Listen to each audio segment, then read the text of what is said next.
Oke cuy, jadi pada video kali ini gue akan menceritakan anime series yaitu Kaifuku Jujutsu no Yarinauso atau dalam bahasa Inggrisnya Red of Healer. Anime ini menceritakan tentang pembalasan seorang healer kepada rekan-rekannya yang dulu pernah menyiksanya. Tanpa banyak spoiler di awal, kita langsung saja masuk ke ceritanya. Di awal film kita diperlihatkan seorang pria yang sedang bermimpi melawan Raja Iblis. Ia pun terbangun dan mendengarkan suara yang entah dari mana. Ada seseorang wanita yang bernama Ana dan ia menghampiri pria itu. Ternyata pria itu bernama Kearu. Ana pun menanyakan, "Kau bermimpi itu lagi?" Kearu pun menjelaskan mimpinya. "Aku bermimpi tentang diriku yang menjadi pahlawan dan melawan Raja Iblis." Kearu pun pergi untuk mengambil apel. Dan ada yang berbisik kepada Kearu mengatakan ambil mata itu, mata spirit yang bisa melihat segalanya. Kearu pun berjalan ke hutan dengan keadaan seperti dihipnotis.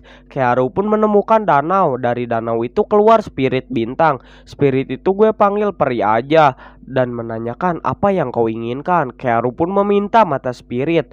Karena leluhur Kearu berbuat baik kepada temannya peri, peri itu pun memberikan mata spirit kepada Kearu.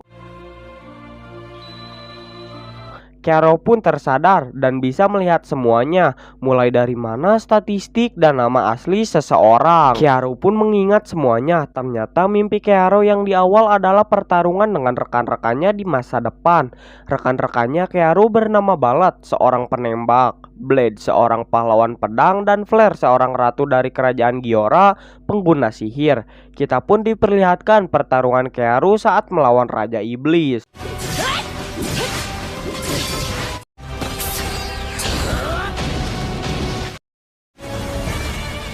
Saat bertarung, teman-temannya Kearu terpojok. Blade pun meminta kepada Kearu untuk mengobatinya sambil menghinanya dan berkata kau adalah healer tidak berguna dan perlu bantuan kami. Kearu pun tidak membantu teman-temannya dan berkata emang aku hanya seorang healer.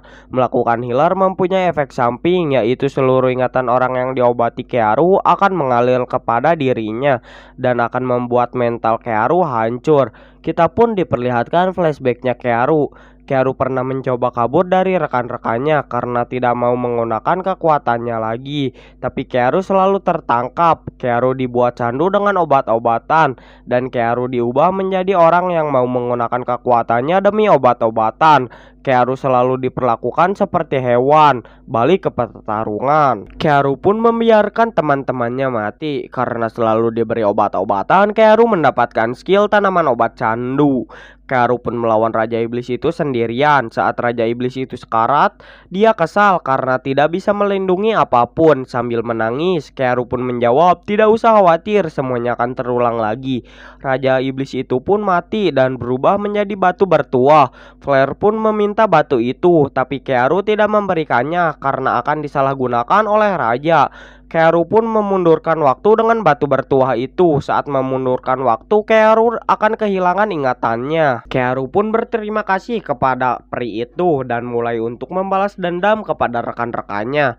Kearu pun mulai memakan tanaman yang memiliki efek candu agar bisa mendapatkan efek kebal, agar saat Kearu diberi obat tidak kecanduan.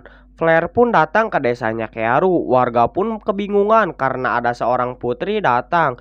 Flare pun datang untuk menjemput pahlawan baru, yaitu Kearu. Saat sampai di kerajaan, Kearu melihat statistik raja. Ternyata raja itu memiliki statistik yang bagus. Kearu pun harus menunggu raja itu pergi untuk melakukan balas dendamnya. Ada kakek-kakek yang menganalisa statistiknya Kearu dan memperlihatkannya kepada raja. Raja pun memberitahu kalau role-nya Kearu adalah healer. Raja bangga karena raja memerlukan seorang healer di kerajaan. Raja pun menyuruh Kearu untuk menyembuhkan seorang kesatria pedang suci yang bernama Sairlat. Karena kesatria itu saat melawan iblis tingkat tinggi, lengan kanannya terpotong. Saat malam hari ada pelayan yang menghampiri Kearu dan tiba-tiba pelayan itu membuka bajunya.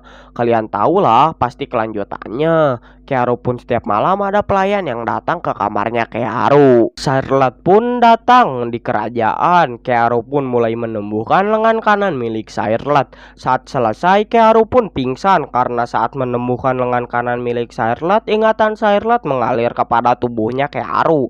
Saat Charlotte akan menghampiri Kearu, Charlotte ditahan oleh kakek-kakek. Flair pun menyuruhnya menemui raja untuk memberitahu lengannya. Flair pun menganggap Kearu tidak berguna karena hanya bisa menggunakan sekali kekuatannya.